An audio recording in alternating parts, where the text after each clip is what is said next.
নমস্কার বন্ধুরা, মিনু ছোট রান্নাঘরে সকলকে জানাই স্বাগত। চলে এসেছি আজ একটা দারুণ স্বাদের মুচমুচে মুখরোচক রেসিপি নিয়ে। আজ বানাবো ফুল চিংড়ির বড়া। তো চলুন আমি কি নিয়েছি দেখিয়ে দিই আপনাদের। চিংড়ির বড়া বানানোর জন্য নিয়েছি এখানে ফুল চিংড়ি, মানে ছোট ছোট চিংড়ি। আমরা তো এখানে ফুল চিংড়ি বলি, আপনারা কে কী বলেন জানাবেন। আর নিয়েছি ধনেপাতা কুচি, পেঁয়াজ কুচি, রসুন কুচি, এখানে একটু টমেটো কুচি করে নিয়েছি, আর নিয়েছি বেশ কিছুটা কাঁচা লঙ্কা। এইগুলো সব একসঙ্গে মিশিয়ে নেব, আর এর সাথে আরও কিছু মশলা আমি দেব। আপনারা দেখুন আমি কিভাবে বানাই।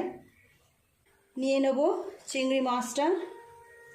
আমি চিংড়ি মাছটা পরিষ্কার করে ধুয়ে নিয়েছি।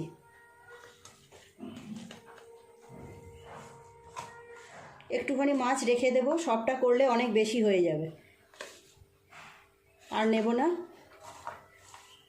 খুব সুন্দর করে এই সব কিছুর সঙ্গে মাছটাকে আগে মিশিয়ে নেব, হালকাভাবে এইভাবে মিশিয়েব। এরপর এর মধ্যে আরও কিছু মশলা মেশাবো। দিয়ে দেব স্বাদ মতো নুন, হাফ চামচ হলুদ গুঁড়ো, আমি অনেকটা কাঁচা লঙ্কা কুচিয়ে দিয়েছি, দিয়ে দেব হাফ চামচ লঙ্কা গুঁড়ো। এই ফুল চিংড়ির বড়াটা একটু ঝাল ঝাল খেতেই বেশি ভালো লাগে। দিয়ে দেব 2 চামচ পরিমাণ বেসন। আপনারা চাইলে এর মধ্যে লেবুর রসও দিতে পারেন। খুব ভালো করে সব কিছু মিশিয়ে নেব, জল দেব না, আগে মেশাবো, তারপর যদি দরকার হয় তখন জল দেব। ফুল চিংড়িগুলো একটু নরম নরম আছে, জল দিলে বেশি পাতলা হয়ে যাবে। গরম ভাতের সঙ্গে এই রেসিপিটা খুব ভালো লাগে। যে কোনো সময় আপনারা এটা খেতে পারেন, শুধু মুখে বসে বসেও যদি খান তাও খুব ভালো লাগবে। সব সময় তো বাজারে পাওয়াও যায় না এই ফুল চিংড়ি। খুব ভালো করে মিশিয়ে নিয়েছি। 10 মিনিটের জন্য এটা রেখে দেব, দিয়ে তারপর ভাজা করে নেব। 10 মিনিট হয়ে গেছে, এবার ফুল চিংড়িগুলো ভাজা করে নেব। গ্যাসটা জ্বেলে তেলটা গরম করতে দিয়ে দেব।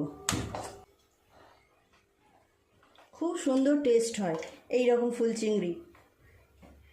সব রকম আনাজ দিয়ে ফুল চিংড়ি চচ্চড়ি খেতেও খুব ভালো লাগে। তেলটা গরম হোক, তেলটা গরম হলে বড়াগুলো এক এক করে ভেজে নেব। তেলটা গরম হয়ে গেছে, অল্প অল্প করে দিয়ে আমি বড়া করে নেব।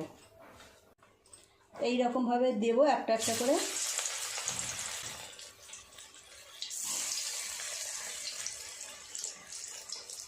আপনারা যারা এখনও খাননি এই রকম ফুল চিংড়ির বড়া, একবার এনে এইভাবে বাড়িতে বানিয়ে দেখবেন, অসাধারণ টেস্ট হয়। একবার খেলে বারবার খেতে ইচ্ছা করবে। প্রথম পাতে এইরকম দুটো বড়া পেলেই আপনার মনটা দেখবেন খুশি হয়ে যাবে। এই চারটেই থাক, অল্প অল্প করে দিয়ে আমি ভাজবো।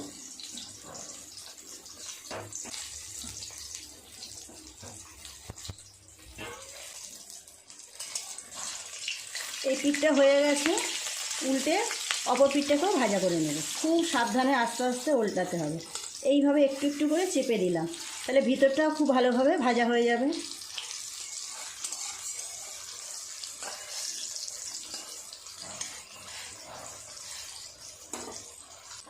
কেমন সুন্দর দেখতে লাগছে দেখুন।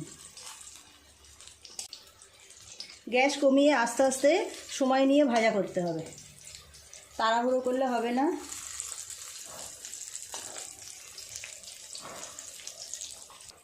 এই বড়াগুলো ভাজা হয়ে গেছে, তুলে নেব এক এক করে।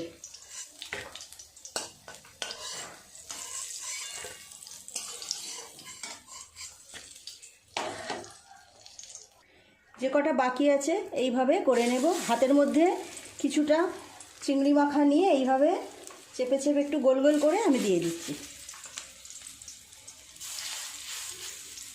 উল্টে দেবো যখন, তখন আর একটু হালকা করে চাপ দিয়ে নেবো, তাহলে ভিতরটা খুব ভালোভাবে ভাজা হয়ে যাবে। এই বড়াগুলো ভাজা হয়ে গেছে, উল্টে দেবো এইভাবে।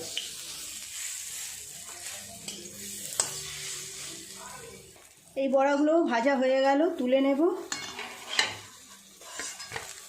আর দুটো বাকি আছে, ওই দুটো করে নিলে হয়ে যাবে। বন্ধুরা দেখুন, লাস্টে যে দুটো বাকি ছিল এই বড়া দুটো ভাজা হয়ে গেল।